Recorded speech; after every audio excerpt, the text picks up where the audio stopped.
읽었던 이 본문 가지고 어린아이 대 신령한 자라는 제목으로 말씀을 전하겠습니다. 오늘 본문에 신령한 자라는 표현이 있고 육신에 속한 자라는 말이 있어요. 1절과 2절 한번 보시겠습니까? 1절과 2절입니다. 같이 한번 읽겠습니다. 시작. 형제들아, 내가 신령한 자들을 대함과 같이 너희에게 말할 수 없어서 육신에 속한 자, 곧 그리스도 안에서 어린 아이들을 대함과 같이 하노라. 내가 너희를 젖으로 먹이고 밥으로 아니하였노니 이는 너희가 감당하지 못하였음이거니와 지금도 못하리라. 신령한 자라는 말과 육신에 속한 자라는 말은 영적인 성숙의 과정을 의미하는 것입니다. 신령한 자와 달리 육신에 속한 자는 조금 미성숙한 젖이나 먹는 어린아이 같은 사람을 가리키는 것이고, 신령한 자라는 말은 은혜 가운데 어느 정도 자라난 성숙한 성도를 가리키는 표현입니다. 중요한 것은 교회 안에 있는 모든 성도들이 다 성숙한 하나님의 사람은 아니라는 거예요. 교회 안에 영적인 어린아이들 꽤 많이 있고, 또 그 영적인 어린아이들이 점점 자라가지고 오늘 본문이 말하는 신령한 자가 되는 겁니다. 보통 우리가 영적 어린아이 있고 신령한 자 있다 이러면 많은 사람들이 나는 영적인 어린아이인가 봐 이렇게 생각하는데, 사실 어린아이는 별 문제가 아니에요.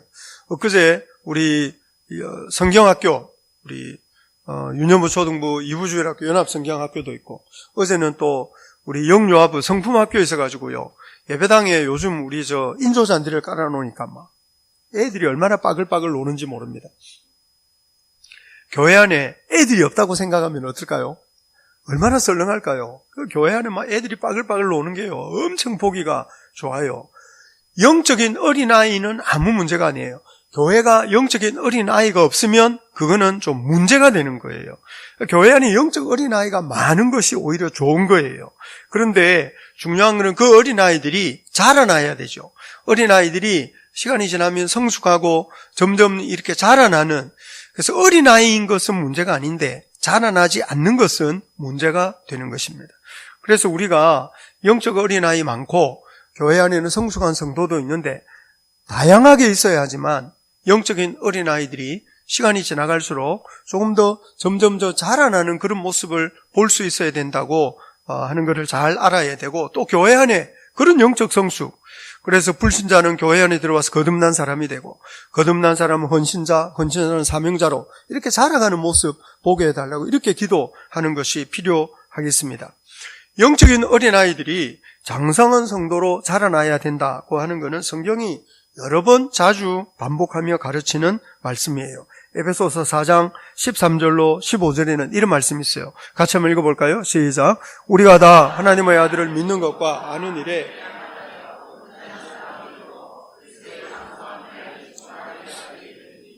이는 우리가 이제 그 어린아이가 되지 아니하여 온갖 교훈의 풍조에 밀려 요동하지 않게 하려 함이라. 오직 사랑 안에서 참된 것을 하여 범사에 그에게까지 자랄지라. 그는 머리니 곧 그리스도라. 아이를 속이는 것은 쉬운 일입니다. 사탕 하나, 초콜릿 하나 가지고도 아이들의 마음을 훔칠 수 있어요. 교회 안에 어린아이 같은 사람이 있는데 이런 사람들은 견고하지 못한 거죠. 쉽게 요동하는 거예요.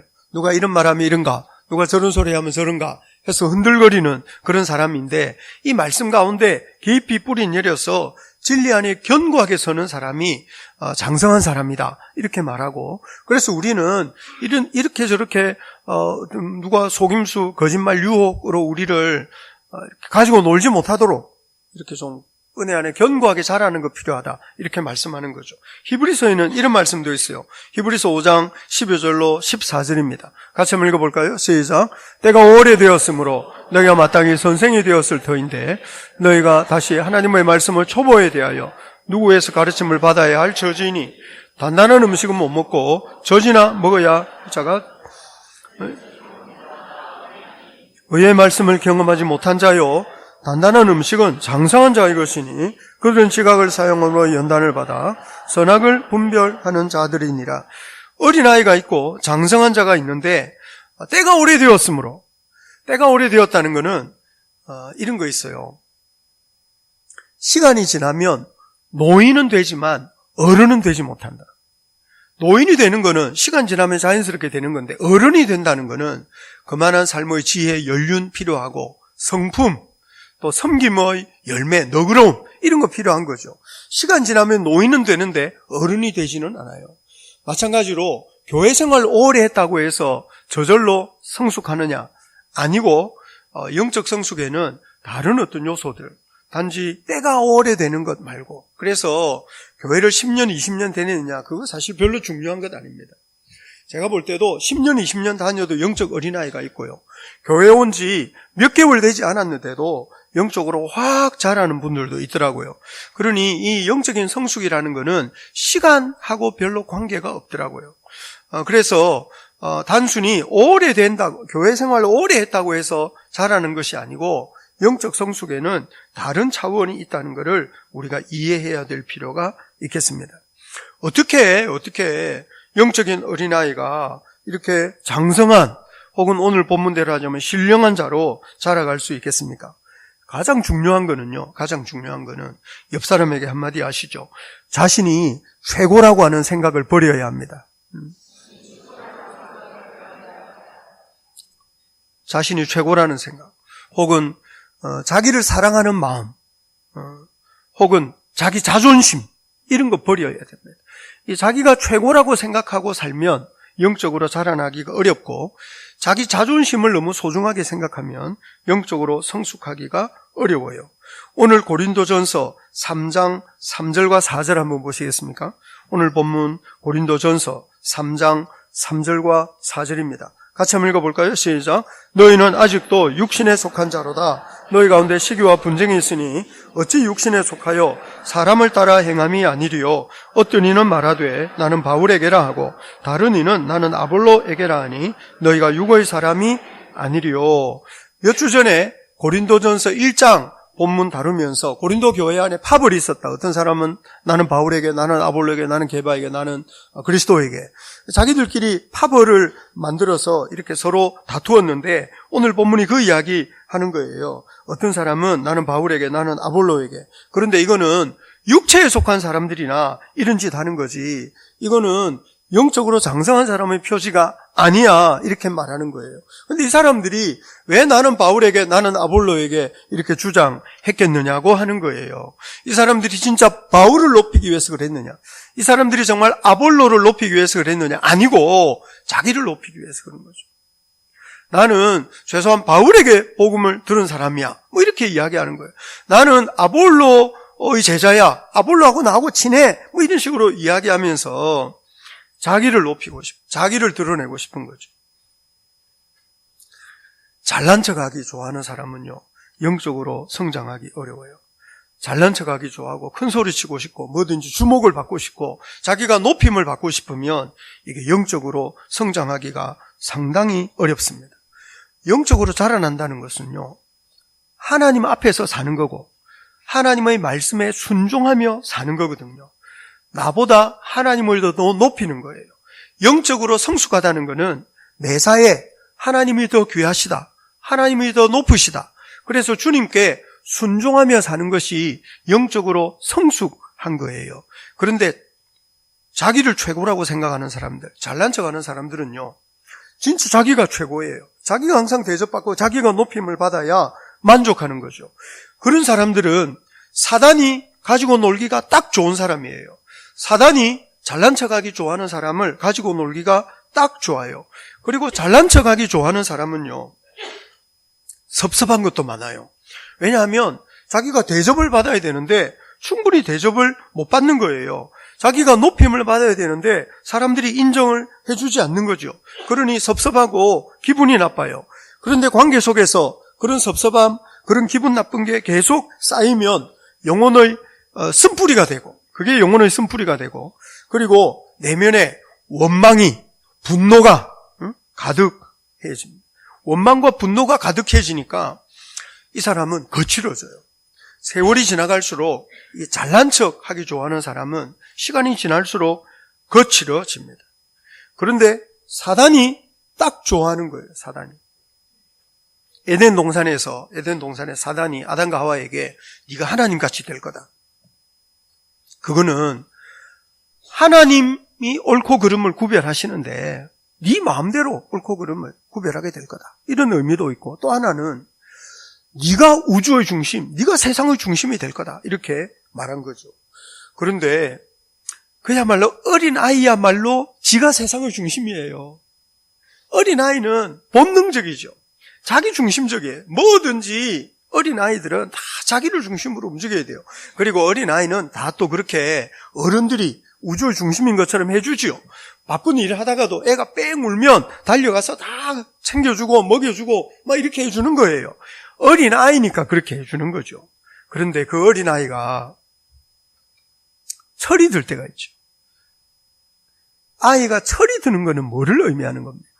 아이들이 자라서 내가 우주의 중심이 아니구나. 내를 챙겨주는 엄마도 있고, 엄마도 마음도 있고, 감정도 있고, 다른 사람을 배려할 줄 알고, 다른 사람을 생각할 줄 알고, 그래서 다른 사람 배려하면서 자기를 조금 절제할 줄 알게 되면, 아, 얘가 철이 들었구나. 이렇게 말하는 거예요. 어린아이는 본능적이어서 다 자기가 우주의 중심인 것처럼 그렇게 생각하고 살지만, 자라나서 다른 사람을 생각할 줄 알게 되면, 부모를 생각할 줄 알게 되면, 동생을 생각할 줄 알게 되면, 옆에 있는 사람 생각할 줄 알게 되면 그때부터 철이 들었다. 이렇게 말하는 거거든요. 그런데 나이가 많이 들어도 맨날 자기 중심적이면 우리가 그런 사람을 일러서 저 사람은 나이만 많을 뿐이지 철도 안 들었다. 이렇게 철이 아직 안 들었다. 이렇게 말하는 거거든요. 영적인 어린아이가 장성한 분량에 이르는 것도 마찬가지입니다. 우리가 신앙생활을 하면서 자신이 세상의 중심이 아닌 줄을 알아야 됩니다. 세상은 네가 신이다 이렇게 말해요. 세상은 네 안에 신성이 있다 이렇게 말한다고요. 아니에요. 우리는 하나님의 창조함을 받은 사람인 거죠. 우리보다 더 귀하신 하나님이 계신 거예요. 우상 종교와 예수 믿는 신앙의 차이는, 우상 종교는 신이 있어도 그 신은 나를 위해서 존재하는 신이죠.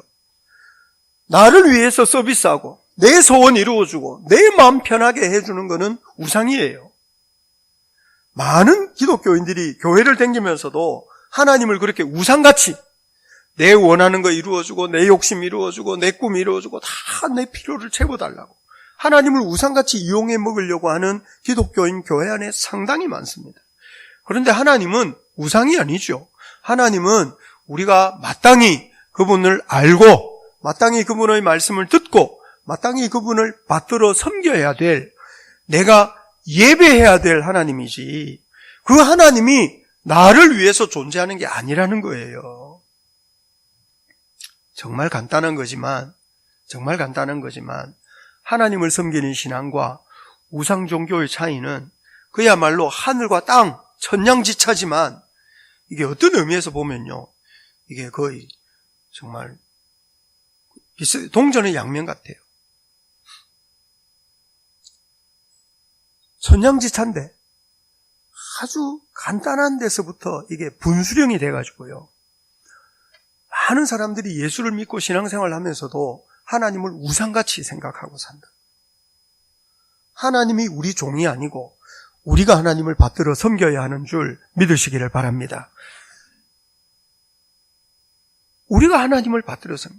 그러니 예수 믿고 신앙생활을 한다는 것은 하나님을 주목하고 하나님이 우리에게 무슨 말씀을 하시고 우리가 어떻게 주님께 순종하며 살 거냐, 이거를 점점 배워가는 과정이 영적으로 성숙해가는 과정이라고 하는 거예요.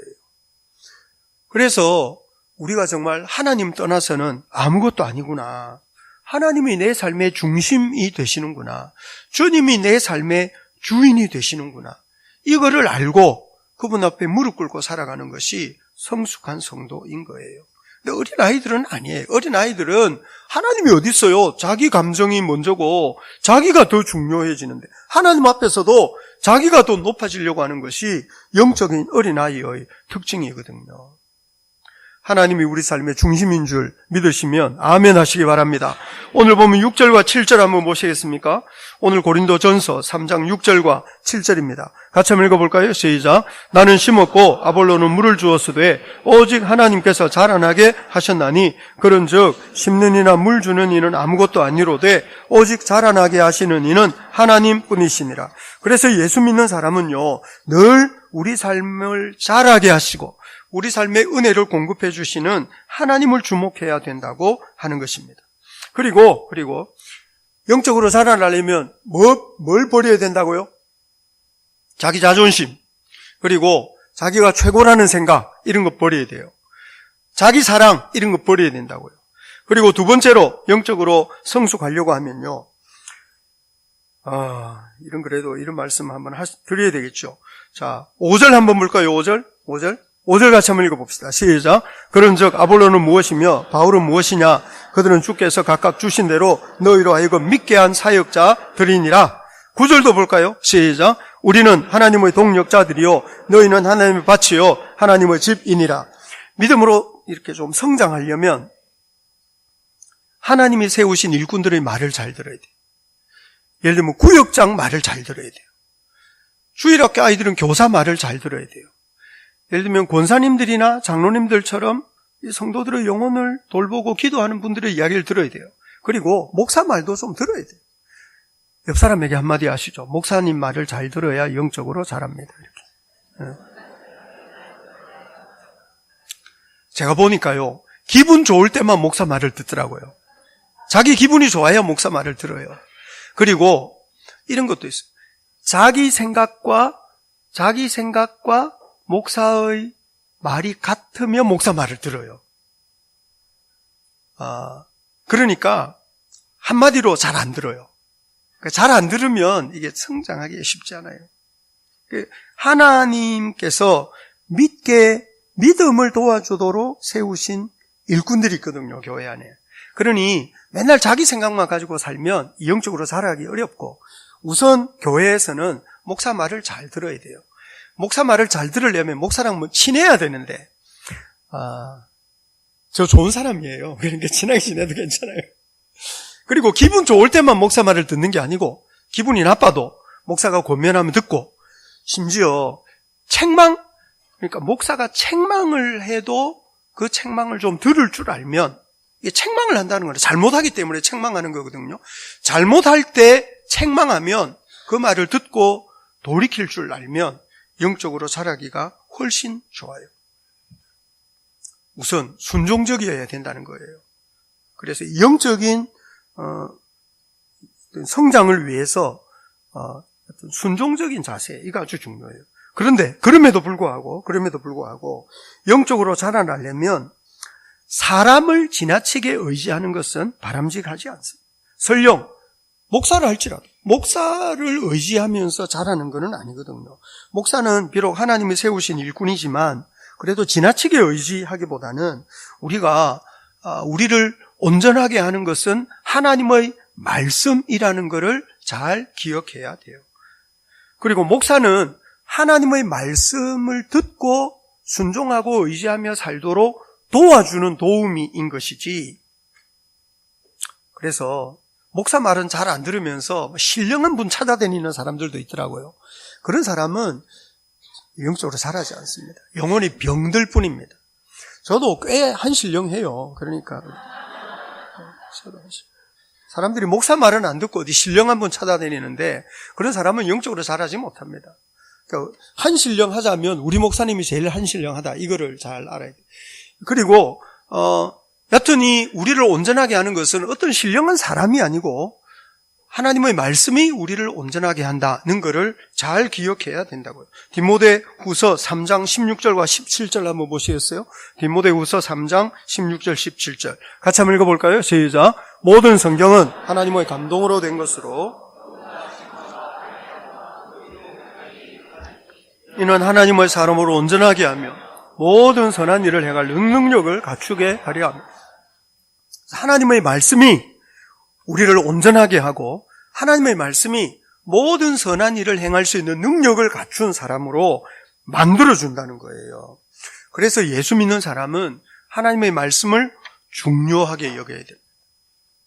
이 하나님의 말씀을 너무 중요하게 여겨가지고 보물처럼 건들지도 않고 보관해 놓으면 안 되고, 하나님의 말씀을 중요하게 여긴다는 것은 성경을 잘 읽는다는 거예요. 열심히 읽는 거예요.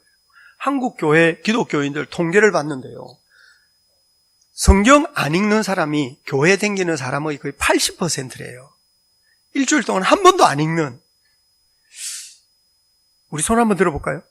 지난주에 한 번이라도 성경을 읽고 묵상하신 분 손 들어라. 손 들어라 이러면 제가 상처받으면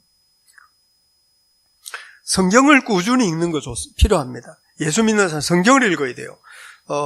우리 교회 같으면 매일매일 묵상하라 그러잖아요. 창세기, 요즘 창세기거든요.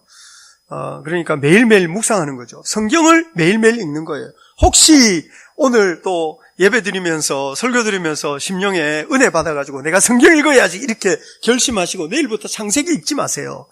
내일부터 창세기 읽지 말고 성경 읽으려면 주보 있잖아요. 우리 주보 한번 보실래요? 주보 3면에 보면 3면에 일용할 양식 있어요. 주보 3면 일용할 양식. 그래 이제 큐티를 새로 시작해야지 이래가지고 창세기 1장부터 할 필요 없어요. 내일은 어디를 큐티하면 될까요? 창세기 30장 하면 되는 거예요. 내일은. 그리고 성경 읽으면 어디부터 읽을까요? 창세기부터? 아니에요. 창세기부터 읽으면 거의 실패할 가능성이. 내일은 민수기 18장부터 20장까지 읽으면 되는 거예요. 내일은. 그러니까 이제 다시 시작하는 거예요. 그러면 지금까지 안 읽은 거는 어쩌냐?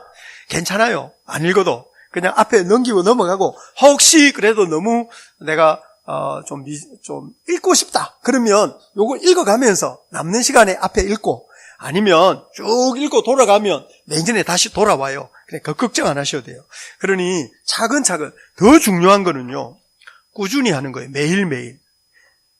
매일매일 내가 뭐를 하느냐는 것이 1년, 5년, 10년 후에 내 삶을 만들어냅니다.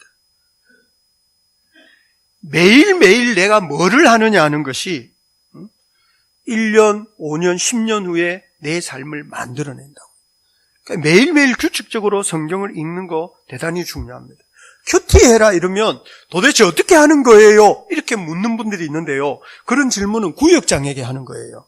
구역장에게 가가지고 큐티 어떻게 하느냐 이렇게 물어보시면 돼요.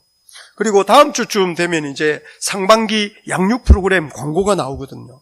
그러면 그 가운데서 자기가 좀 공부할 수 있는 거, 배울 수 있는 거, 이런 거 있으면 좀 찾아서 성경 공부도 좀 하시고, 제일 중요한 거는요, 영적으로 성숙하려면 예배를 열심히 나와야 돼요. 기독교인인데 일주일에 한 번 예배당 오는 것으로 내 기독교인이다 이렇게 할 수 있어요. 할 수 있죠. 일주일에 한 번 예배당 오는 게 얼마나 중요하다고요. 옆 사람에게 한마디 하시죠. 진짜 귀하십니다. 진짜 보배십니다. 진짜 귀하고, 근데 왜 보배라고 말하라는데 왜 안 하세요? 말 좀 들으라니까, 목사 말을. 옆 사람에게 정말 보배로우십니다. 일주일에 한 번 예배당 오면서 내가 기독교인이다 이렇게 말할 수는 있어요. 본인도 그렇게 생각할 수 있죠. 일주일에 한 번 예배당 오는 게 어디 쉬운 일인가요? 그런데 영적으로 성숙하려고 하면 일주일에 한 번 예배당 와가지고는 영적으로 성숙하기 어렵습니다. 그거는 기독교인으로서 근근히 내가 기독교인이다 이렇게 말을 할 수 있는 정도에 불과한 것이지, 영적으로 자라난다는 것은 일주일에 한 번 예배 드려가지고는 영적으로 자라나는 거 불가능한 일입니다. 여러분 주변에 여러분이 볼 때 저분은 영적으로 참 성숙한 분이야 하는 분 보세요. 그분 일주일에 한 번 예배 드리는지. 아닙니다. 일주일에 한 번 예배 드려가지고는 영적으로 성숙하는 거 불가능. 가장 기본적인 거는 예배당을 열심히 와야 돼요. 영적으로 성숙하려면 주일 오후 예배도 오시고 수요 예배도 오시고, 뭐 새벽에 잠 안 오면 새벽 기도 아니지, 새벽 기도 잠 안 오면 오는 게 아니고 한번 이렇게 결심하고 뭐 해보시고, 여하튼 예배당을 열심히 와야 되고, 하나님께서 우리에게 주신 은혜의 방편이라는 게 있어요. 사람이 자라려면 우선 먹어야 되잖아요. 그 다음에 숨도 쉬고, 배설, 이거 얼마나 중요한 일이에요, 배설. 그리고 사람이 몸을 움직여야죠. 운동도 좀 하고 뭐 이런 게 좀 있어야죠. 기본적인 이게 있어야 사람이 자라는 거거든요. 아기가 너무 안 먹으면 안 커요. 아기가 뭘 자꾸 움직여야지. 어떤 부모는 속 없는 부모, 제가 우리 교회 젊은 부모들한테도 아기가 막 너무 활발해서 고민하는 부모 있어요. 아기가 가만히 누워 있어 봐라. 좋겠냐? 제가 이렇게 아기가 활발하게 움직여야 더 잘 크는 것이지. 그 활발하게 움직여야 더 잘 먹고 더 잘 자라는 것이지. 아기가 가만히 누워가지고 엄마를 하나도 귀찮지 않게 한다. 그게 뭐가 좋은 거래요. 어른들 생각해 보세요. 아기가 가만히 누워가지고 엄마를 하나도 귀찮게 하지 않는 엄마다. 엄마는 편할지 몰라도 그 애는 정상이 아닌 거예요. 아기는 움직이고 활발하게 뛰어놀아야 그게 정상인 것이지. 아기는 자꾸 물어봐야죠. 이게 뭐야? 이게 뭐야? 자꾸 물어봐야 그게 똑똑한 애지. 세상 일에 대해서 아무런 관심 없이 초연하게 이렇게 사는 애가 그게 뭔 좋은 아이래요. 영적으로 자랄 때도 질문이 많아야 영적으로 자라는 거예요. 예수 믿는 사람이 영적으로 자라려면 질문이 많아야 돼요. 이거는 뭐냐, 저거는 뭐냐, 하나님 정말 이렇게 계속 질문을 해야죠. 질문 많이 하는 성도를 절대로 귀찮게 여기지 말고, 먼저 예수 믿은 사람들은 질문 많은 성도에게 자꾸 답을 해주고, 그리고 예배당 열심히 와가지고 이렇게 좌충우돌 하면서 자꾸 물어보고, 그 예수 믿는 사람이 예배 열심히 드리고, 질문 많이 하고, 성경 열심히 읽고, 그러면서 찬송하고 기도하는데, 찬송은 좀 쉽잖아요. 찬송은 요즘은 유튜브 틀어놓고 배워도 다 찬송 부를 수 있고, 기도하라 그러면 어려워하는 분들이, 기도는 물론 어렵죠, 기도는. 그런데 기도를 제일 쉽게 할 수 있는 방법은요, 시편을 소리내서 읽는 거예요. 시편을 소리내서 읽는 것은 좋은 기도가 돼요. 그리고 수요일 저녁에 교회에 오면 우리 교회 주간 기도 제목 해가지고 A4지 앞뒤로 기도 제목 빡빡하게 적혀 있는 게 있어요. 그거 보면서 읽으면 그거 기도됩니다. 그런데 보고 읽으면요, 그거를 천천히 보고 읽으려면 1시간 반이나 2시간쯤 걸려요. 그거 수요일 저녁에 만들어낸 주간 기도 제목 그거를 전부 다 기도하려고 그러면 여튼 1시간 반, 2시간 걸리거든요. 근데 매일 1시간 반, 2시간 기도하기는 어렵잖아요. 해도 되지만. 근데 그 단락이 있어요. 첫 번째는 세계 선교를 위한 기도, 두 번째는 나라를 위한 기도, 세 번째는 우리 교회를 위한 기도, 네 번째는 교회 일꾼들과 차세대를 위한 기도, 이런 거 있어요. 그런데 그거를 하루에 1개씩 하는 거죠.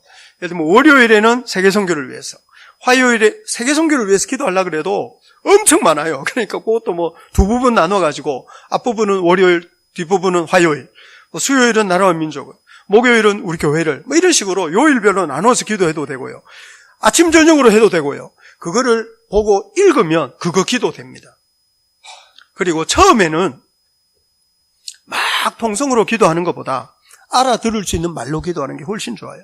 처음에는 또박또박 천천히 이렇게 기도하는 거, 말로 기도하는 거, 이거 아주 좋은 기도. 그래서 뭐든지 이렇게 시작을 하면서 잘 모르고 잘 어렵고 이해가 안 되고 힘들고 이러면 구역장에게 물어보고 그러면서 자꾸 자라나는 이런 은혜의 방편을 활용하는 것이 얼마나 중요한 일인지 모릅니다. 주일학교 아이들이 성경 캠프 하는데요, 밥을 먹어요. 밥을. 어제 제가 식당에 앉아가지고 이제 밥줄이 길어가지고 앉아서 기다렸는데 보니까 애들이 막 밥 그릇 받아와가지고 앉아가지고 밥을 먹는데 어떤 놈은 식사기도 안 하고 그냥 막 먹고, 조그만한 녀석이 그 접시에 밥 받아와가지고 앉아가지고 이렇게 기도하는데요, 이쁘대요. 이쁩니다. 어릴 때부터 기도하는 법을 배워가지고 그렇게 하는, 얼마나 이뻐요. 그렇게 잘하는 거거든요. 기본적인 거를 하면서 잘하는 거예요. 어릴 때부터 식사 기도하는 거. 어디 가서 식사 기도 하십니까? 집에서 밥 먹을 때? 안 하시는 분 손 한번 들어보시죠. 식사 기도하고, 식당에 가서 어디 밖에 직장에서 밥 먹을 때도 눈만 감았다가 기도한 척 이래 하지 말고 좀 이렇게 손 모아서 기도하고 이런 식으로 좀 기도하면서 그렇게 지내는 기본적인 것들을 열심히 하는 것이 영적으로 성장하는데 얼마나 중요한 일인지 모릅니다. 그리고 영적으로 성숙하는 데 있어서 결정적으로 중요한 것은요, 다른 성도들과의 관계입니다. 골로새서 2장 18절과 19절에 이런 말씀이 있어요. 같이 한번 읽어볼까요? 우리 소리내서 한번 읽어봅시다. 시작. 아무도 꾸며낸 겸손과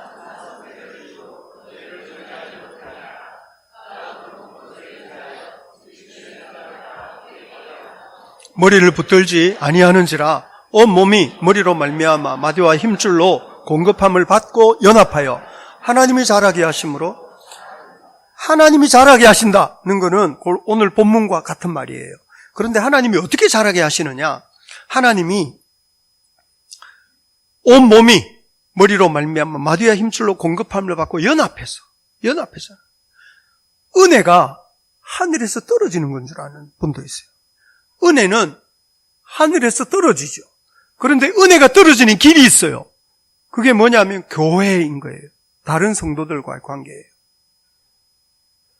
다른 성도들과의 관계를 통해서 은혜가 흘러온다고요.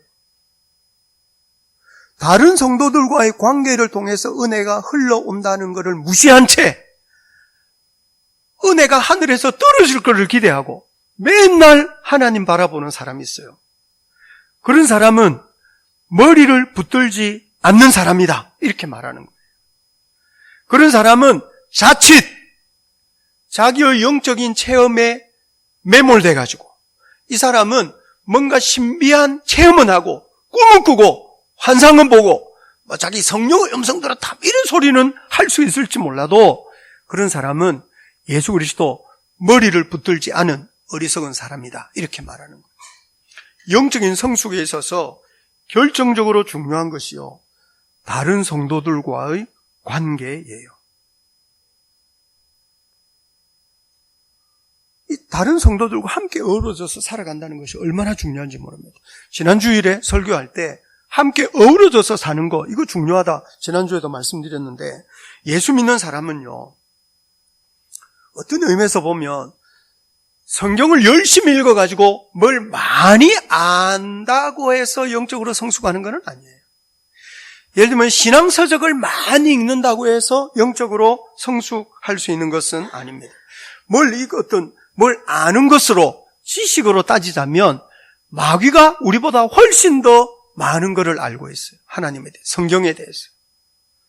마귀야말로 성경 박사죠. 우리 시대에 제일 성경을 많이 안다고 주장하는 사람은 신천지, 자기들은 신천지, 성경 박사래, 자기들이. 성경에 통달했다 이러더라고. 근데 그 사람들은 다 거짓말쟁이, 속이는 사람들. 그러니까 많이 아는 것을 넘어서서 이런 거 있어요. 이를테면 축구에 대한 책을 100권 읽으면 축구를 잘하게 되냐? 그런 거 아니겠죠.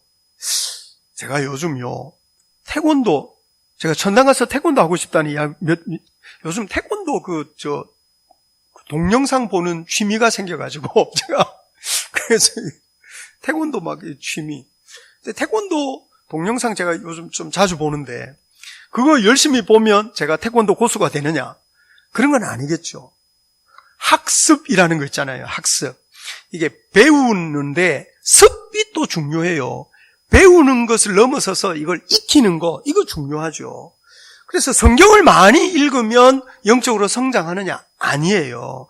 성경 많이 읽는 것을 기초로 해서, 예를 들면 축구에 대한 책을 100권 읽는다고 좋은 축구 선수가 되는 게, 축구 선수는 운동장에서 다른 선수들과 호흡 맞추면서 같이 뛰어야죠. 태권도에 대한 책을 많이 읽는다고 고수가 되는 게 아니고, 정말 몸을 움직여서 근육을 만들고 격파 연습도 하고 대련도 하고 이러면서 다른 사람들과 어울려야 이게 좋은 태권도 선수가 되는 것처럼, 예수 믿는 것도요, 하나님 바라보고 성경 많이 읽고 기도 혼자 많이 한다고 훌륭한 성숙한 성도가 되는 게 아니고요, 다른 성도들과 잘 어울릴 수 있어야 돼요. 그래서 우리 주변에 있는 성도가 없으면 영적으로 성숙하는 것이 불가능한 일입니다. 옆 사람에게 한마디 하시죠. 옆 사람 눈을 보시면서 이렇게 하면, 성도님 덕분에 제가 성숙하게 되는군요. 잘 부탁드립니다. 이렇게. 그래서 예수 믿는 사람은 우리가 서로에게 의존되어 있다는 사실을 잘 기억해야 돼요. 우리가 주님을 떠나서도 영적으로 성숙하는 거 불가능하지만 다른 성도들을 떠나서도 영적으로 성숙하는 것은 불가능한 일입니다. 그런데 다른 성도들과의 관계 속에서 이렇게 어우러져서 지내면 제일 먼저 발견하게 되는 것이 뭐냐면 자기 연약함. 제일 먼저 발견하게 되는 것은 우리 주변에 있는 사람의 한계. 다 모자라는 거예요. 다 연약하고 다 한계가 있어요. 우리가 다 부족해요. 서로 모이면 제일 먼저 우리가 발견하게 되는 것이 그런 부족함, 그런 연약함, 그런 한계, 내 마음에 안 드는 거, 저 사람 속에 있는 내 마음에 안 드는 부분, 이런 거를 제일 먼저 우리가 발견하게 돼요. 그래서 뭔가 이렇게 함께 더불어 산다 그러면 마음에 드는 사람은 당연한 거고 마음에 안 드는 사람이 맨날 우리 속을 썩여요. 내 마음에 드는 거는 당연한 것이고 내 마음에 안 드는 것이 나를 괴롭게 만든다고요.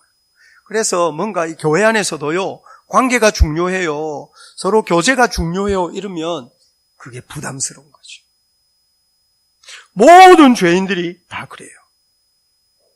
그런데 중요한 거는요, 그렇게 부족하고 연약하고 한계가 많은 서로 마음에 들어하지 않는 사람들끼리 모여가지고 찢고 뽑고 서로 부딪히고 그러면서 서로 갈등하고 그 다음에 속상해하고 눈물 흘리고 하는 이런 과정이 우리가 영적으로 성장하게 되는 과정인 줄을 우리가 잘 깨달아야 합니다. 우선 마음에 안 드는 인간 감당하기가 쉽지 않아서 그 마음에 안 드는 인간, 또 내 마음에 상처 준 그 사람 생각하면 화가 나요. 화가. 잠언 4장 23절로 24절에 이런 말씀이 있어요. 조금 지금 요즘 좀 따뜻하죠? 그죠? 지금 이 안이 너무 조금 더운 것 같죠? 그죠? 저걸 꺼야 돼요. 지금 저게 26도. 예. 그래. 저 종소리가, 저걸 켜고 끌 때 종소리가 나요. 기도할 때 켜고 끄면 좀 방해가 되더라고요. 근데 지금은 좋은 것 같으네요. 종소리가 너무 청아해가지고 잠이 다 깼겠어요. 그죠? 잠언 4장 23절 24절에 이런 말씀이 있어요. 같이 한번 읽어볼까요? 시작. 무릇 지킬 만한 것 중에 더욱 내 마음을 지키라. 생명의 근원이 이에서 남이니라. 구부러진 말을 네 입에서 버리며 삐뚤어진 말을 내 입술에서 물. 마음에 안 드는 인간 많아요. 그래가지고 그 마음에 안 드는 인간 생각하면 화가 나고 그 인간하고 대화하려고 그러면 말이 날카로워지고 그 인간 말하려고 그러면 막 칭찬보다 욕이 먼저 나오고 뭐 이렇게 할 수 있다는 거죠. 그런데요, 우리가 마음을 잘 지켜야 돼요. 마음을 잘 지키려면요, 그 인간을 하나님 앞에 끌고 가야 되는 거예요. 예수 믿는 사람은 관계 속에서 속상하게 하는 인간이 있거든요. 그런데 그 인간과 씨름하는 게 아니고 하나님과 씨름하는 거예요. 하나님과 씨름하면서 주님, 그 인간이 있죠. 나한테 이런 말을 했어요. 그 인간이 나를 이렇게 상처 줬어요. 그 인간 때문에 내가 원통해서 살 수가 없어요.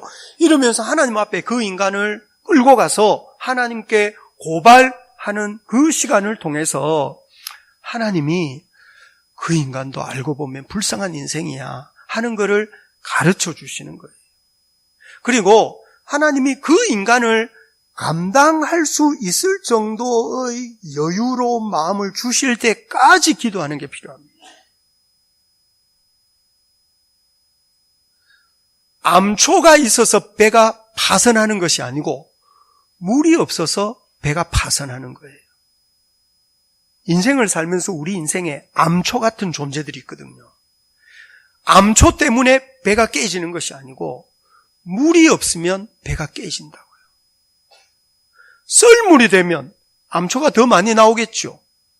밀물은요, 암초를 다 덮어요. 인생에 암초를 없앨 수는 없는 거예요. 그 못난 인간을 없앨 수 없다고요. 다만 그 못난 인간을 감당해낼 수 있을 만큼 더 큰 은혜가 우리에게 필요한 거예요. 그 은혜가 하나님께로부터 오는 거죠. 그런데 그 하나님께로부터 오는 그 은혜를 경험하게 하는 것이 그 뾰족뾰족한 암초 같은 그 인간이라니까요. 그러니까 오히려 우리 주변에 그 못난 인간이 있는 것이 우리를 하나님 앞으로 끌고 가는 계기도 되고요. 그래서 어떤 형태로든 우리 주변에 있는 사람들을 통해서 우리가 누릴 수 있는 은혜가 얼마나 많은지 모릅니다. 우리 주변에 있는 좋은 성도를 통해서 우리가 위로를 받고 힘을 얻는 거거든요. 우리 주변에 있는 훌륭한 성도를 바라보면서 야, 나도 신앙생활을 저렇게 해야 되겠다, 이렇게 모범, 모델을 보면서 따라가는 거거든요. 그리고 내 속을 긁어놓는 그 인간 때문에 속상해하면서 우리 주님 앞에 새로운 경험하는 거죠. 이번 주에 창세기 묵상하는데요, 야곱이요, 자기 집안에서 편안하게 살 때는 하나님 모르더라고요.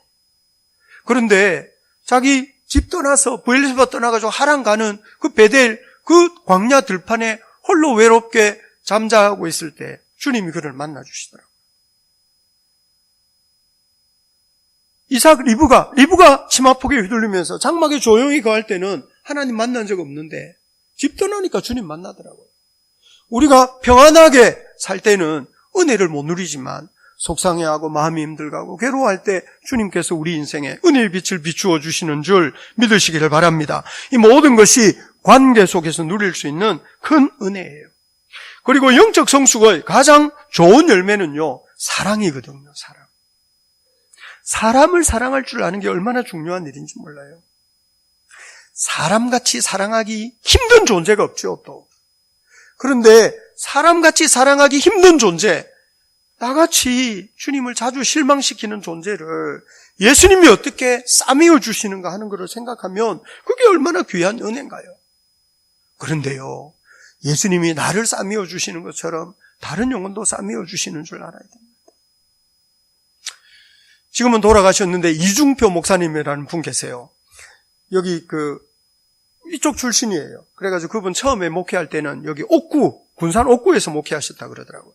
그래서 서울에 가셔가지고 한신교회 목회하시면서 별세신앙 해가지고 그분이 사실 우리 한국 교회에 미친 좋은 영향이 많아요. 근데 그분 책 제가 읽어봤는데 그분 책에 이런 이야기 있어요. 이분이 여기 옥구에서 목회할 때 교회에 그렇게 목사를 괴롭히는 분들이 있었대요. 부부가 나이 많은 부부인데 그렇게 목사를 괴롭혀가지고 그 조그마한 시골교회 목회하는 분들이 견디지 못하고 떠나고 그래 교회에 아주 암적인 존재 두 부부가 있었는데 이중표 목사님 목회하실 때 그렇게 괴롭히더래요. 그래가지고 이중표 목사님이 참다 못해서 하나님께 기도를, 하나님 저 인간들 때문에 도저히 목회를 못하겠습니다.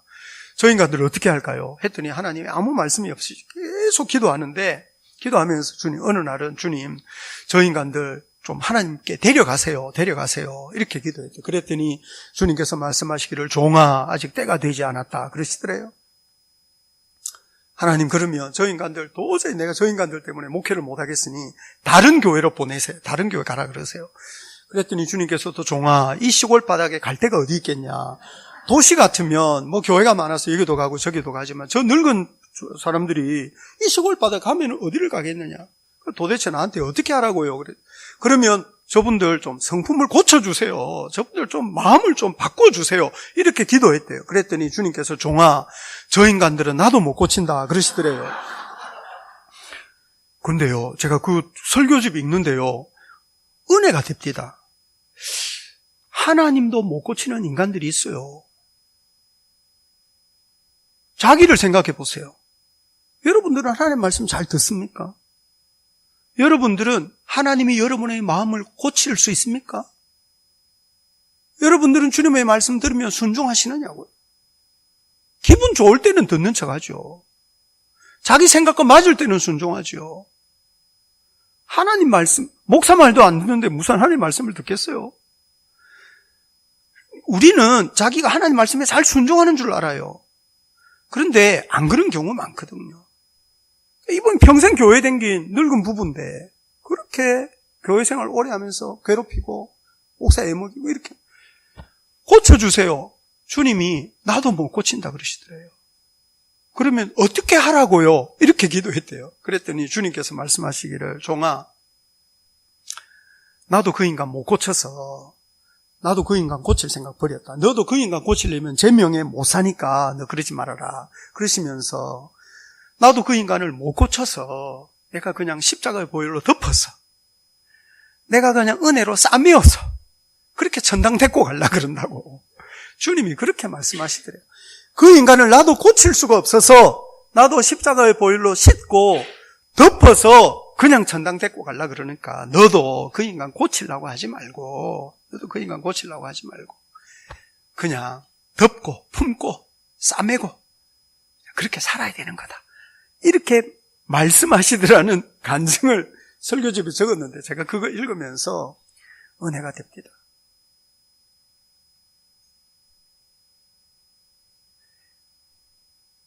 진리가 우리를 고치는 줄 알지만 사실 진리가 우리를 고치는 것이 아니고 은혜와 사랑이 우리를 고칩니다. 바른 말을 들으면 순종하느냐? 아니더라고요. 바른 말을 들어서 순종하는 게 아니고 은혜와 긍휼에 매여서 순종하게 됩니다. 몰라서 순종 안 하는 게 아니고 알아도 안 듣습니다. 사람들이. 그게 죄인입니다. 그래서 모든 사람이 악하고 연약합니다. 너나 할 것 없습니다. 저를 보더라도, 목사인 저를 보더라도 이게 하나님의 말씀이 진리인 줄 알지만 어떤 때는 잘 몸이 움직여지지 않을 때도 있습니다. 다 연약하고 다 한계가 있습니다. 자기 연약함과 자기 한계는 볼 줄 모르고 남의 연약함과 남의 한계는 금방 눈에 띕니다. 그래서 손가락질하기 쉽고 비판하기 쉽고 책망하기 쉽습니다. 그래서 예수님께서 자기 눈에 있는 들보는 못 보고 남의 눈에 있는 티만 보는 사람을 책망했는지도 모르겠습니다. 그게 바리새인들의 문제가 아니고 우리 모두의 문제입니다. 그런데 이 말씀 묵상하면서 배우는 거는 우리에게 필요한 것은 연약함을 좀 참아줄 줄 아는, 연약함을 좀 용납할 줄 아는 너그러움입니다. 그래서 예수 믿는 사람이 영적으로 조금 잘하면 부족하고 연약한 사람을 손가락질하고 책망하고 혼내는 것보다는 사람이 그럴 수도 있지. 조금 더 기다려줘야지. 그러면서 조금 사랑의 깊이가 좀 더 더해갑니다. 사랑할 수 있는 좀 범위와 좀 깊이가 조금씩 자라갑니다. 그래서 우리가 은혜의 바다라는 거는 그 안에는 별의별 게 다 있지 않습니까? 바다에 쓰레기도 있고 암초도 있고 별의별 게 좀 이렇게 풍성하게 안아주는 이런 어떤 은혜, 그 바다 같은 은혜, 이거 참 귀한 겁니다. 어린아이는 자기 중심적이어서 자기 마음에 안 드는 거는 다 싫어하지만 어른은 조금 더 참고 용납하고 기다리고 이거 되지 않습니까? 그 어린아이를 또 업을 수도 있지 않습니까? 안을 수도 있고 자기 중심적인 인간인 줄 알지만 얘가 자라서 큰 일꾼 될 거야. 기대로 품어주고 안아주고 또 다 먹여주고 씻어주고 이렇게 하지 않습니까? 교회 안에 그런 일꾼이 많으면 교회가 복이 있습니다. 교회 안에 그런 좀 사람 사랑할 줄 아는 일꾼 많으면 교회가 더 풍성해지는 겁니다. 그리고 어려도 괜찮습니다. 어린아이 없으면 재미없습니다. 웃을 일도 없고. 미석순과 사람이 많은 교회가 좋은 교회입니다. 가능성이 그만큼 더 많지 않습니까? 그러니 누가 어리냐, 누가 성장했느냐, 이거는 어떻게 우리가 한두 마디로 판단할 수 있겠습니까? 다만 하나님 우리를 좀 자라게 해주세요. 우리가 점점점 성장할 수 있게 해주세요. 우리 교회 안에 장성한 믿음의 사람, 신령한 하나님의 사람들이 더 많아지게 해주세요. 사람 사랑할 줄 아는 능력 갖춘 일꾼들 많아지게 하시되 저도 좀 그렇게 해주세요. 이렇게 기도하면서 우리 모든 성도들이 점점 아름답게 성숙해가는 그런 귀한 은혜의 역사가 있기를 우리 주님 이름으로 축복합니다. 아멘, 아멘.